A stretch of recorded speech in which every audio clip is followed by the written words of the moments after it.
From the very first seconds, the story quietly asks a question. If it were possible to revisit the most ordinary days of life, would anyone really know how to use that gift well?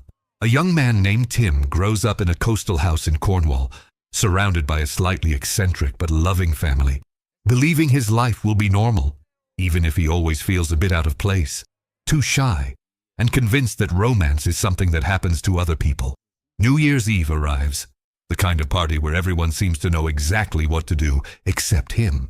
And while others celebrate, he stumbles through the night, misses a chance for a kiss, and silently confirms the narrative he already has about himself. He is the guy who almost lives the good moments, but somehow lets them slip.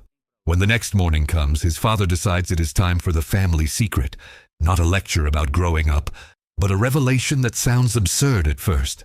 The men in this family can travel back in time, but only within their own lives. The rules are oddly simple.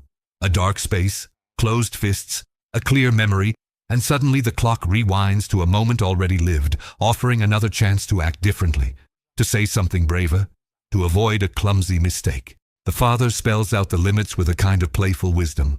This is not a power to reshape history or become a legend.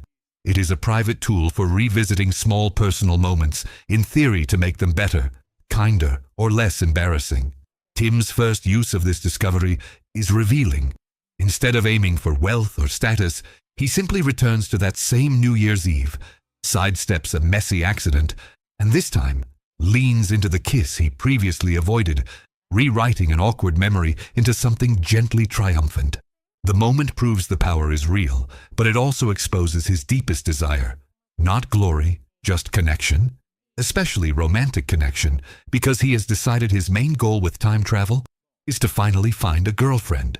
This choice already shows how the film repositions the usual time travel fantasy.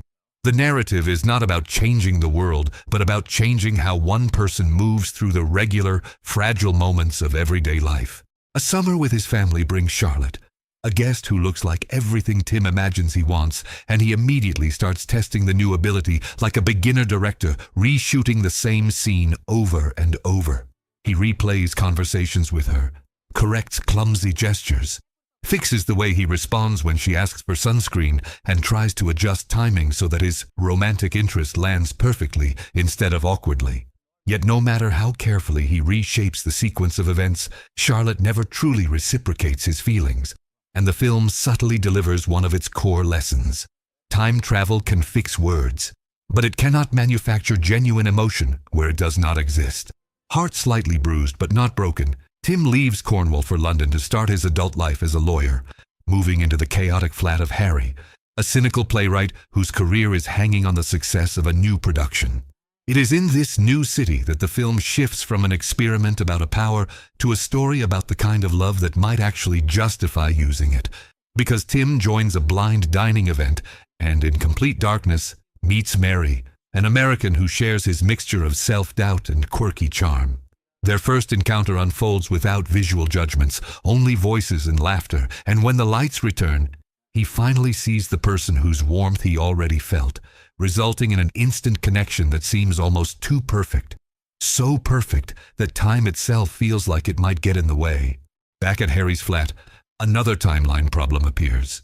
To rescue Harry's play from disaster after an actor forgets crucial lines, Tim decides to relive the night of the premiere, prioritizing his landlord's professional success over his own budding romance. He succeeds artistically. The play becomes a hit, the actors nail their parts, and Harry receives the acclaim he craved. But this choice has a price. The revised evening erases the original meeting with Mary, leaving Tim in a present where she has no memory of him, and he is once again a stranger in her world. It is at this point that the narrative cleverly intertwines romantic comedy with time mechanics, turning a missed connection into a puzzle that can only be solved by meticulous jumps backwards based on clues about how and where Mary's path can be realigned with his. In a museum exhibit dedicated to Kate Moss, a topic that once bonded them in the lost timeline, Tim eventually crosses paths with Mary again, though she is now in a relationship with someone else. A detail that hits like a reminder that life does not pause while one person reworks the past. Using the address and details of the party where she originally met this boyfriend, Tim rewinds to arrive at that event before she ever encounters him, deliberately inserting himself into the moment destiny had reserved for another man. He asks her out, and an improvised dinner turns into a new first evening together, built carefully but invisibly on the architecture of his time travel strategies, causing the film to ask an unsettling question in the background. When does romantic effort become manipulation? And how much editing is acceptable in pursuit of happiness? As the relationship deepens through multiple replays of their first night together, Tim starts using his gift like a perfectionist, polishing a sequence until it feels just right, adjusting intimacy, fixing awkwardness, and smoothing over every small misstep. The movie uses these repetitions not only for humor, but to show a subtle danger. When everything can be redone, the risk is that spontaneity dies and love becomes a script instead of a living interaction. Yet the chemistry between Tim and Mary grows authentic despite the artificial rewrites, and eventually their bond stabilizes into something that no longer needs constant corrections. They decide to build a life together, even as the audience knows that invisible edits lie under many of their memories. The decision to propose emerges from a mix of fear and joy, and Tim again uses time travel to construct the ideal scene, complete with music, timing, and a moment that feels memorable without being flashy.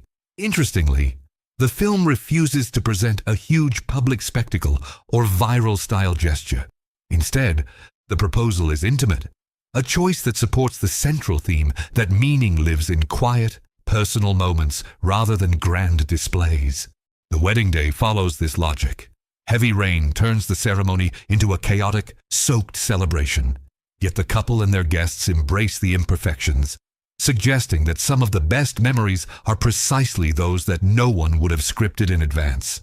Even during the wedding, Tim cannot resist tweaking reality, repeatedly reselecting his best man after each speech goes wrong, a comic sequence that illustrates how chasing the flawless version of an event can actually drain its authenticity.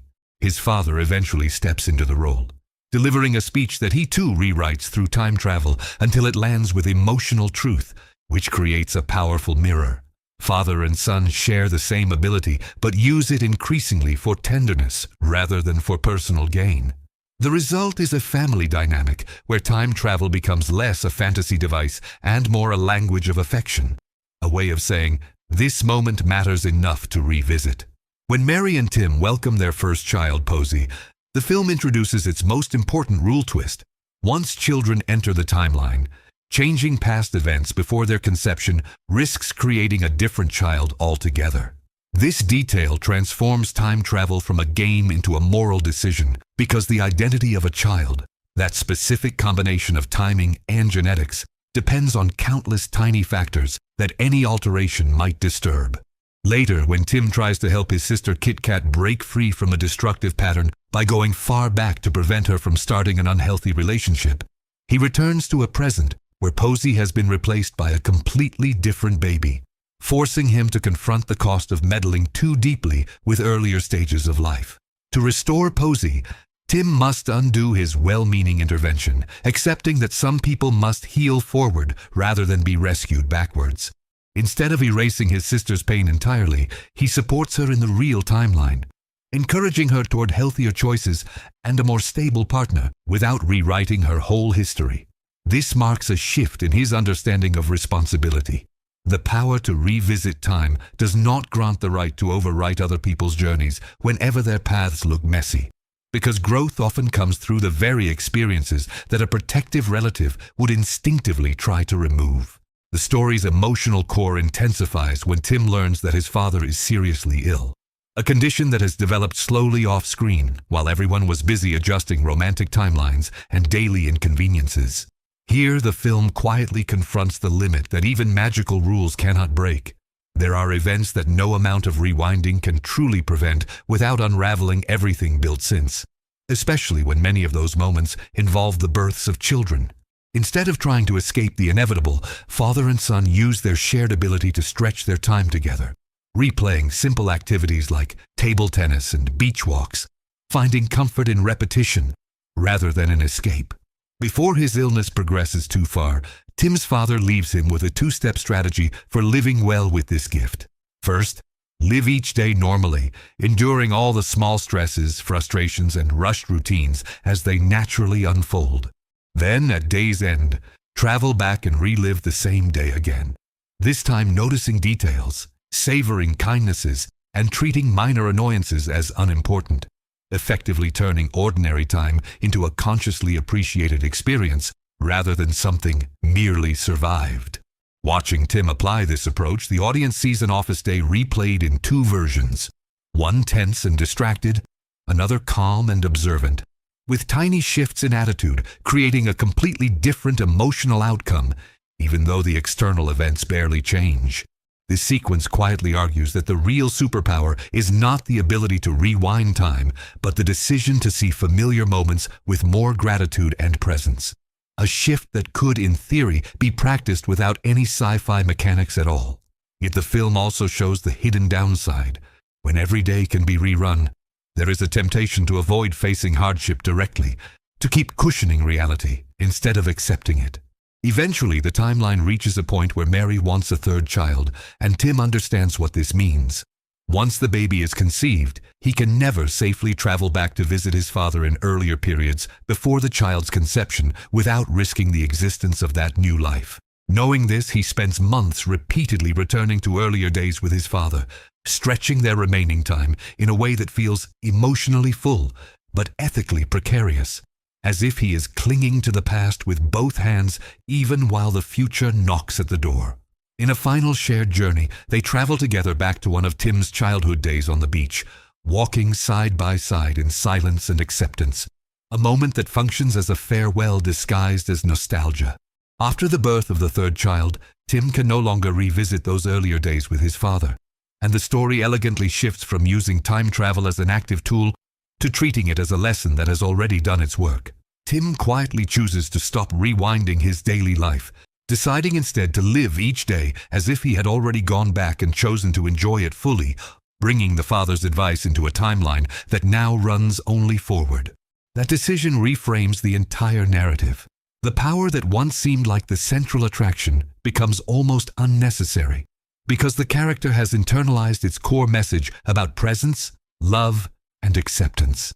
In the final stretch, the film lingers on simple images. Tim walking his children to school, sharing small routines with Mary, seeing his once chaotic sister now in a healthier relationship, and observing side characters enjoying their own quiet, unspectacular lives. Nothing outwardly extraordinary happens in these closing moments, and yet the emotional weight is higher than in any earlier sequence involving elaborate time jumps, because the viewer understands what is at stake in choosing to live only once, when twice is technically possible. The story closes gently on the idea that true transformation does not come from editing the past, but from actively loving the present, using the concept of time travel not as an escape route, but as a thought experiment that makes everyday experiences feel precious rather than disposable.